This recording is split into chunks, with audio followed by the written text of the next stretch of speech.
ప్రశాంతంగా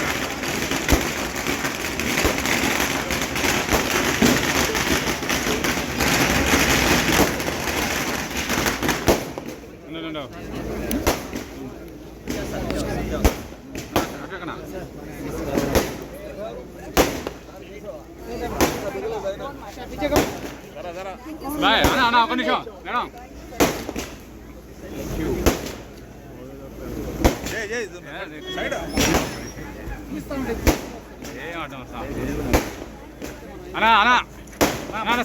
సైడ్ నుంచి అయినా సార్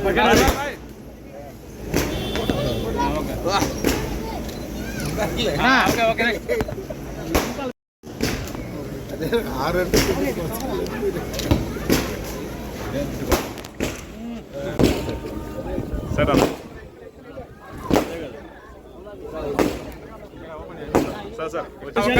సైడ్ రండి అన్న, ఇంకా రావాలా, గ్యాప్ రావాలి. ఇంకా అంత ఓపెన్ చేయండి. అది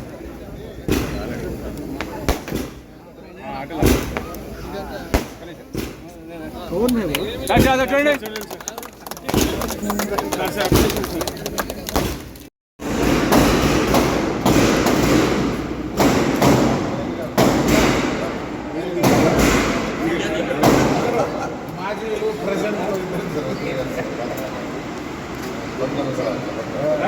సార్ కొంచెం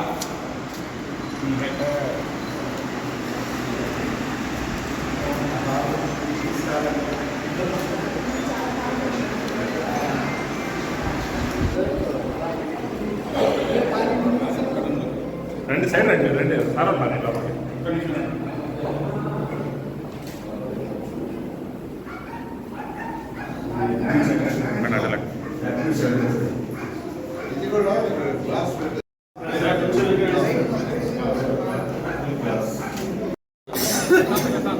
తమ్ముడు సైడ్ రమ్మా.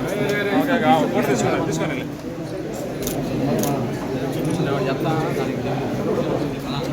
వర్ధిల్లాలి నారాయణ సార్ గారి నాయకత్వం.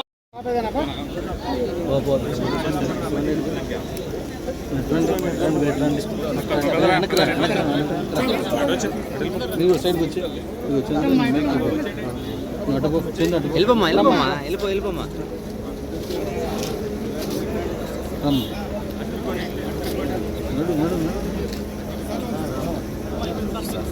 కోటి బాయ్ చాలా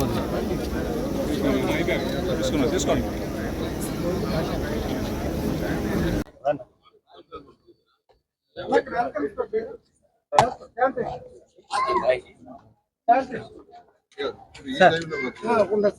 ఈరోజు గాంధీ గిరిజన కాలనీలో ఎప్పటి నుంచో మరుగుపడిపోయిన సచివాలయాన్ని ప్రారంభించుకోవడం జరిగింది. అదేవిధంగా ఎంతగానో అంటే రాష్ట్రంలో లేనంత విధంగా ఈరోజు సచివాలయాన్ని తీర్చిదిద్దినందుకు మన రాష్ట్ర పురపాలక మరియు పట్టణాభివృద్ధి శాఖ మంత్రివర్యులకి ధన్యవాదాలు తెలియజేసుకుంటూ, అదేవిధంగా వాక్వో బోర్డు చైర్మన్ మన అజీజ్ అన్న గారికి, అలాగే మన బీదా రవిచంద్ర అన్న గారికి, ఇక్కడికి విచ్చేసిన పెద్దలందరికీ, టీడీపీ నాయకులకి, కార్యకర్తలందరికీ హృదయపూర్వక నమస్కారాలు తెలియజేసుకుంటున్నాను. ఇంకా ఇదే అభివృద్ధి పనులు ఇంకా అభివృద్ధి బాటలో నడిపించాలని నారాయణ సార్ గారిని ఇంకా మరీ ఇంకా ఎన్నో మన నెల్లూరుని ఇంకా మంచి పదంలో నడిపించాలని, ఇంకా ఎన్నో మంచి పనులు చేయాలని అదేవిధంగా ఈరోజు మహానాడు సభలు కోసం ప్లేస్ చూస్తూ అలా వాడు అంత బిజీగా ఉండి కూడా సారు ఇంత టైం అయిపోయినా కూడా సారు మన కోసం, ప్రజల కోసం, సచివాలయం ఓపెనింగ్ కోసం ఇంత వచ్చినందుకు చాలా ధన్యవాదాలు సార్. ఇంకా ఇలాంటి పనులు మీరు ఎన్నో చేయాలని ఈ సందర్భంగా కోరుకుంటున్నాను సార్. నమస్కారాలండి. ఈరోజు 53వ డివిజన్లో సచివాలయాన్ని 20 లక్షలతో దాన్ని రినోవేట్ చేయడం జరిగింది. అంతకుముందు స్ట్రక్చర్ ఉండింది. ఆ స్ట్రక్చర్ని చాలా చాలా చాలా చక్కగా చేశారు.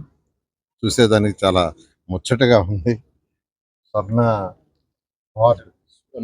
వార్డ్ చాలా చాలా చక్కగా చేశారు. చేసిన వాడిని అప్రిషియేట్ చేస్తున్నాను. మేయర్ గారు అయితే ఇంక వారి యొక్క హస్బెండ్ వాళ్ళ దగ్గర యాక్చువల్గా దీన్ని చేసినట్టున్నారు. వాళ్ళని నేను ప్రత్యేకంగా అభినందిస్తున్నాను. ఎందుకంటే ఇంతవరకు నేను చూసిన సచివాలయాల్లో ఇది బెస్ట్గా ఉంది ఇంతవరకు. అదేవిధంగా ఈ వార్డులో అనేక వర్క్స్ టేకప్ చేయడం జరిగింది. ఇక్కడ పాలిటెక్నిక్ కాలేజీ కూడా ఉంది. దాంట్లో ఒక ప్లే గ్రౌండ్ కూడా యాక్చువల్గా ప్లాన్ చేస్తున్నాం త్వరలో. ఒక క్రికెట్ స్టేడియము, అదేవిధంగా కొన్ని స్పోర్ట్స్ యాక్టివిటీస్, దాన్ని కూడా త్వరలో యాక్చువల్గా టేకప్ చేయడం జరుగుతుంది.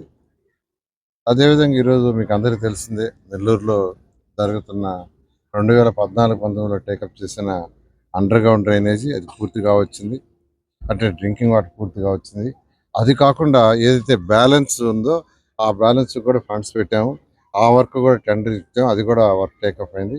అదేవిధంగా అనేక వర్క్స్, రోడ్లు కానీ, డ్రైన్స్ కానీ, లైట్స్ కానీ ఈరోజు పూర్తిగా 100% చేయాలని ఈరోజు నెల్లూరులో జరుగుతుంది. అదే స్కూల్స్ దాదాపు 15 స్కూల్స్ యాక్చువల్గా టేకప్ చేసాం. అందులో ఒక స్కూల్ అయితే వర్క్ బోర్డ్ ల్యాండ్ పక్కనే చైర్మన్ గారు ఉన్నారు, వారు ఇచ్చిన ల్యాండ్ చాలా చక్కటి స్కూల్. ఇప్పుడైతే డిఎస్ఆర్ కంపెనీ వాళ్ళు, సుధాకర్ రెడ్డి బ్రదర్స్, చాలా చక్కగా ఒక స్కూల్ని కడుతున్నారు. ఇప్పుడు చూస్తే అందరూ చాలా ముచ్చటగా ఉంది సార్, బ్రహ్మాండంగా వచ్చింది, విఆర్ హై స్కూల్ కంటే బ్రహ్మాండంగా ఉంది అన్నట్టు. నిజంగా నేను చాలా హ్యాపీగా ఉన్నా. నా టార్గెటే ఈ కట్టే 15 స్కూల్స్లో majority schools VR high school కంటే బెటర్గా రావాలి. వాళ్ళందరూ కూడా అదే చెప్పారు, ఎవరైతే టేకప్ చేశారో దాతలు వాళ్ళందరికీ అదే చెప్పాను. కాబట్టి నాకు నలుగురు చెప్పారు, సార్ బ్రహ్మాండంగా వస్తుంది మూలాపేటలో స్కూల్ అని. అదేవిధంగా ఏదైతే వర్క్ బోర్డ్ ల్యాండ్ టేకప్ చేశారో దాతలు వాళ్ళకు కూడా చెప్పా, దానికంటే బెటర్గా ఉండాలని. ఒకరికొకరు పోటీ పెట్టి ఈరోజు చేస్తుంది, ఎందుకంటే ఆ విధంగా చేస్తేనే మనం అనుకున్నది వస్తుంది. అయితే దీని మీద కూడా కొందరు కామెంట్లు చేస్తారు, నేను కామెంట్ చేయదలుచుకోవాలి. ఎందుకంటే ఈరోజు ఎక్కడికి పోయినా, ఏ వార్డుకి పోయినా కనీసం 5-6 అప్లికేషన్ ఉంటాయి సీట్ కావాలని. అలాంటి పరిస్థితి విఆర్ఐ స్కూల్ మీద వచ్చింది. అదేవిధంగా ట్రీస్ కూడా యాక్చువల్గా చక్కగా 12,500 ట్రీస్ 12 అడుగుల నుంచి 15 అడుగులు ఎత్తి చేశారు.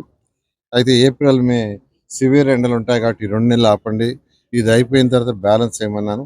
ఈ విధంగా నెల్లూరులో ఏదైతే ఎలక్షన్స్కి ముందు మాట ఇచ్చామో దానికంటే ఎన్నో రెట్లు ఈరోజు ఖజానా ఖాళీ అయినా, 10 లక్షల కోట్ల అప్పుతో గత ప్రభుత్వం చేసి వెళ్ళిపోయినా, మేము తెచ్చిన 1,100 కోట్లు 165 కోట్ల పనులు ఆపేసిన, మళ్ళీ ఈ ప్రభుత్వం వచ్చేంత అవన్నీ టేకప్ చేసాం, అన్నీ జరుగుతున్నాయి. రోడ్లు, ప్రతి road end to end road cement, ప్రతి డ్రైన్ 100% వర్షాకాలం వస్తే నీళ్లు పోయే డ్రైన్స్ పర్ఫెక్ట్గా మనం చేస్తున్నాం. ఇదే ఖచ్చితంగా 3 సంవత్సరాల 30 రోజులు ఉంది ఇంకా ఈ ప్రభుత్వం, ఎలక్ట్ అయిన ప్రభుత్వం. ఖచ్చితంగా రాబోయే 2 సంవత్సరాల 30 రోజుల్లో అన్ని నెల్లూరు సిటీని ఒక మోడల్ సిటీగా చేస్తాం. ఏదైతే మాట ఇచ్చామో దానికంటే ఎన్నో రెట్లు ఇస్తాం. అందరూ రకరకాలుగా మాట్లాడుతున్నారు, వాళ్ళు ఏం మాట్లాడుతున్నారో వాళ్ళకి తెలీదు. కానీ నేనైతే ఏం కామెంట్ చేయదలుచుకోవాలా, నా పని చేసుకుంటూ వెళ్ళిపోవటమే. ప్రజలకు ఏది అవసరమో ప్రజా అవసరాలు తీర్చడమే ప్రజానాయకుడి యొక్క డ్యూటీ. గౌరవ ముఖ్యమంత్రి గారు ఈరోజు నెల్లూరుకి ఎంతో ఫండ్స్ ఇస్తున్నారు, వారికి నెల్లూరు ప్రజల తరఫున ప్రత్యేకంగా ధన్యవాదాలు. అందరికీ నమస్కారం. ఈరోజు 53వ డివిజను ఇక్కడ సచివాలయం ఒకటి ఇనాగ్రేషన్ చేయడానికి మంత్రి గారు నారాయణ గారితో పాటు జిల్లా అధ్యక్షులు బీదా రవిచంద్ర గారితో పాటు వచ్చి ఇక్కడ స్థానిక కార్పొరేటర్ కానీ, మేయర్ గారు వాళ్ళ వార్డులో ఈరోజు ఇనాగ్రేట్ చేయడం జరిగింది. అయితే నేను మేయర్గా ఉన్నప్పుడు ఈ సచివాలయాలు లేవు. అయితే ఇది చాలా చక్కగా కట్టున్నారు, చాలా బ్యూటిఫుల్గా ఉంది. ఇక్కడ సర్వీసెస్ కానీ, ప్రజలు ఇక్కడ ఉండే వాళ్ళందరూ దీన్ని చక్కగా ఉపయోగించుకొని, ఈరోజు ఏమైపోయిందంటే ఈ లోకల్ గవర్నమెంట్, లోకల్ బాడీస్లో ఉండే వార్డ్స్లో ఉండే ఇష్యూస్ అన్నీ ఈ సచివాలయాల వల్ల, మన టీం ఉండే దానివల్ల వాళ్ళ ప్రాబ్లమ్స్ ఈజీగా రిజాల్వ్ అవుతున్నాయి. చాలా క్విక్గా కానీ వాళ్ళ గ్రీవెన్స్ అన్ని రిజాల్వ్ అవుతున్నాయి. ఇదే కాకుండా నారాయణ గారు ప్రత్యేక గ్రీవెన్స్లు పెట్టారు మళ్ళా ఆన్లైన్లో. ఆ గ్రీవెన్స్ కానీ ఇక్కడ సచివాలయంలో కాకుండా వార్డులో ఎవరైతే తెలుగుదేశం నాయకులు ఉన్నారో వాళ్ళు కానీ వార్డు బూత్ స్థాయి నుంచి ప్రాబ్లమ్స్ ఆన్లైన్లో రైజ్ చేస్తే ఆ గ్రీవెన్స్ కానీ ఆయన ఒక టైం లైన్ పెట్టి 3 రోజులు, 4 రోజులు, వారం లోపల రిజాల్వ్ చేసే ఒక ప్రక్రియను కానీ తీసుకొచ్చారు. అది కానీ చాలా చక్కగా ఉంది. సో ప్రజలందరికీ ఈరోజు మనకు మంత్రి నారాయణ గారు మళ్ళా 2014-19లో మున్సిపల్ శాఖ మంత్రిగా రావడం, మళ్ళా ఇప్పుడు రావడం మన అదృష్టం. నెల్లూరుకే కాదు ఈ రాష్ట్రానికి నారాయణ లాంటి వ్యక్తి మనకు మంత్రి అయ్యి ఈ యొక్క క్యాపిటల్ని మొత్తం ఆయన కబంద ఆయన ఒక భుజాల మీద తీసుకొని దాన్ని చేస్తున్నారు. నిజంగా మేమెంతో అదృష్టవంతులు ఆయనతో కలిసి ఉన్నాము, ఆయనతో పాటు ఉన్నదానికి. మరి అదేవిధంగా నెల్లూరులో మహానాడు కానీ జరగబోతా ఉంది. ప్రజలందరికీ ఈ మహానాడు ఒక పండగ. సో అందరు కానీ ఈ మహానాడు పనులన్నీ మనకు ఇఫ్కో సెజ్లో చేయబోతున్నాము. అందరు కానీ కార్యకర్తలు అలాగనే ఎవరైతే అభిమానులు ఉన్నారో ఈ అన్ని పనులు చేసేటప్పుడు మీ అందరు కానీ వచ్చి ప్రోత్సహించాలని తెలియజేస్తాం.